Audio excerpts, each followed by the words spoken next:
रोज रात्री 7 वाजता घरी पोहोचणारी शीतल आज 8 वाजल्या तरी घरी आलीच नाही. ती आज वेळेवर घरी का आली नसेल? तिच्या कंपनीमध्ये जास्तीचं काम असेल का? असा विचार करत तिच्या आईने तिला फोन लावला, पण फोन बंद होता. थोडा वेळ वाट पाहून आईने आणखीन एकदा फोन करण्याचा प्रयत्न केला, पण अजूनही फोन बंदच. आता मात्र आईची काळजी वाढायला लागली. काय झालं असेल शीतलसोबत?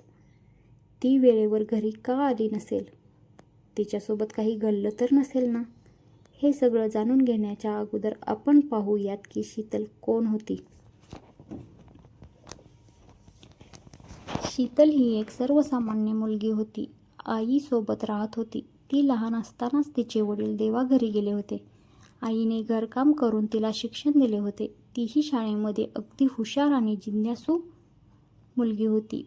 पण परिस्थितीमुळे तिला जास्त शिक्षण घेता आलं नाही आणि लवकरच काम करावं लागलं. ती एका कंपनीमध्ये कामाला होती. 6 वाजता तिची सुट्टी व्हायची आणि 7 वाजेपर्यंत ती घरी पोहोचायची. ती जॉबला लागल्यापासून आई घरीच असायची. चला बघूया शीतलसोबत पुढे काय झालं. रात्रीचे 10 वाजले तरी शीतल काही घरी आली नाही. म्हणून शीतलच्या आईने तिच्या भावाला म्हणजे जयवंतला फोन लावला. शीतलचा मामा त्याच शहरामध्ये राहत होता. शीतलच्या वडिलांच्या निधनानंतर तिच्या मामानेच शीतलची आणि तिच्या आईची मदत केली होती. फोन केल्यानंतर लगेचच जयवंत शीतलच्या घरी आला. त्यानेही शीतलच्या फोनवर 2-3 वेळा फोन लावण्याचा प्रयत्न केला, पण फोन बंद होता. मग शीतलच्या मामांनी शीतलच्या आईला सांगितलं की आपल्याला पोलीस स्टेशनला जावं लागेल आणि ते दोघे पोलीस स्टेशनमध्ये गेले. पोलिसांनी तक्रार नोंदवून घेतली आणि तिथून पुढे शीतलचा शोध सुरू झाला. शीतल ज्या कंपनीमध्ये कामाला होती, पोलिसांनी तिथे जाऊन चौकशी केली तर माहिती मिळाली की शीतल रोजच्या प्रमाणेच 6 वाजताच कामावरून घरी गेली. कंपनीपासून तिच्या घरापर्यंतच्या रस्त्यावर सगळीकडे शोध घेतला, पण काहीच माहिती मिळाली नाही. कुठलाही ॲक्सिडेंट वगैरे पण त्या रस्त्यावर झालेला नव्हता. त्या रस्त्यापासूनच थोड्या अंतरावर एक छोटंसं जंगल असल्याची माहिती पोलिसांना मिळाली आणि पोलिसांनी त्या जंगलाकडे धाव घेतली. छोट्याशा शोधानंतर 1:30-2 वाजता शीतल त्यांना त्या जंगलामध्ये भेटली. पूर्णपणे रक्ताने माखलेलं शरीर, त्याच्यावर कपडे नसल्यामध्ये जागोजागी चाकूने वार केलेले. पोलिसांनी शीतलला दवाखान्यामध्ये नेले. तिच्यावर लगेचच उपचारही चालू करण्यात आले. मेल्यामध्येच शीतल, फक्त तिचा श्वास सुरू होता. तिला ICUमध्ये ठेवलं. शीतलच्या आईला कळवून दवाखान्यात बोलावून घेतलं. शीतलची आई आणि मामा लगेचच दवाखान्यामध्ये आले.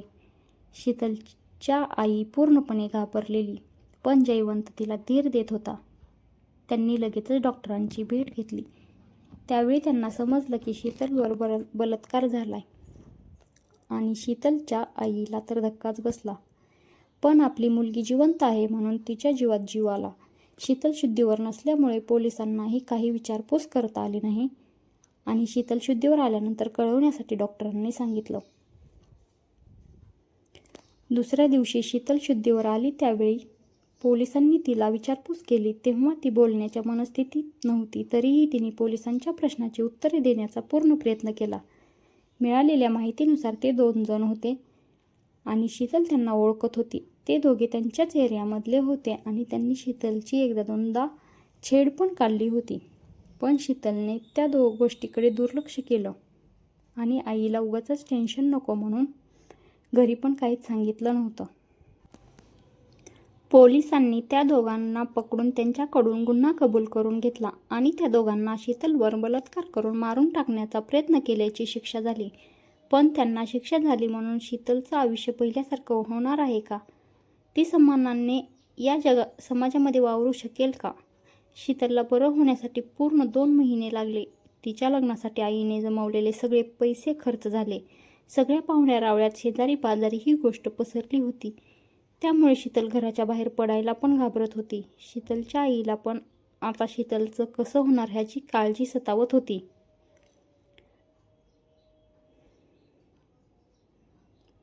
शीतलचं लग्न होईल की नाही, तिच्यासोबत कोण लग्न करणार, असे प्रश्न आईच्या मनात येत होते.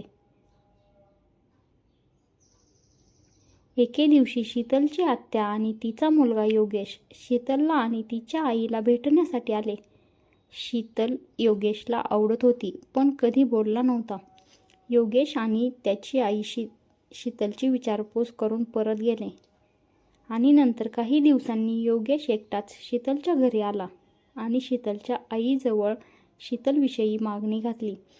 शीतलची आई हे ऐकून खुश झाली, पण शीतल मात्र या लग्नाला तयार नव्हती. त्यावेळी आईने तिला खूप समजावलं, पण शीतलचा नकार होता. शीतलला वाटत होतं की योगेश हा एक चांगला मुलगा आहे, मी त्याच्या योग्य नाही. पण योगेश तिला म्हणाला, मला तू अगोदरपासूनच आवडत होतीस, पण कधी बोललो नाही. तुझ्यासोबत जे काही घडलं त्यात तुझी काही चुकी नव्हती. त्यामुळे हे सगळं विसरून आपण आपल्या नवीन आयुष्याची सुरुवात करू. शीतलला पण योगेश आवडत असल्यामुळे शीतल नाही म्हणू शकली नाही. पण ती योगेशला म्हणाली, आत्या ह्या लग्नासाठी तयार होईल का? त्यावेळेस योगेश म्हणाला, बघू, मी प्रयत्न करून बघतो. योगेशने घरी जाऊन आईला समजवण्याचा खूप प्रयत्न केला, पण आई काही तयार झाली नाही. शेवटी योगेशने वैतागून घर सोडून आला आणि शीतलसोबत त्याने कोर्ट मॅरेज केलं. शीतलची आई खूप खुश होती. शीतलला तर काहीच समजत नव्हतं, खुश व्हावं की योगेशच्या घरच्यांना हे लग्न मान्य नाही म्हणून दुःखी व्हावं. पण आईच्या आनंदी चेहऱ्याकडे पाहून शीतलही खुश झाली. वेगळी खोली भाड्याने घेऊन शीतल आणि योगेश राहू लागले. काही महिन्यांनी शीतलने योगेशला गुड न्यूज दिली. या गोष्टीने दोघेही खूप खुश होते. शीतलने आईलाही तू आजी होणार आहेस म्हणून सांगितले. शीतलच्या आईला स्वप्नच बघते की काय असं झालं. सगळं सुरळीत चालू असताना त्या दोघांच्या संसाराला कोणाची नजर लागल्यासारखं झालं. योगेशचे नातेवाईक त्याच्या डोक्यात नाही ते विचार घालू लागले. योगेशही हळूहळू बदलू लागला. त्याच्या मनात पण राहून राहून शीतलवर झालेल्या बलात्काराचे विचार येऊ लागले. तो नेहमी टेन्शनमध्येच राहू लागला. एकतर त्याच्या घरचे त्याला बोलत नव्हते याचं टेन्शन, आणि त्याला असं वाटायचं की माझे मित्र, नातेवाईक, शेजारी पाजारी माझ्या मागे माझ्याविषयी काय विचार करत असतील.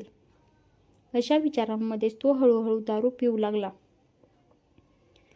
आणि असं करत करतच त्याला कधी दारूचं व्यसन लागलं हे त्याला समजलं पण नाही. तो नेहमीच दारू पिऊन येऊ लागला. शीतलसोबत त्याचे वाद होऊ लागले.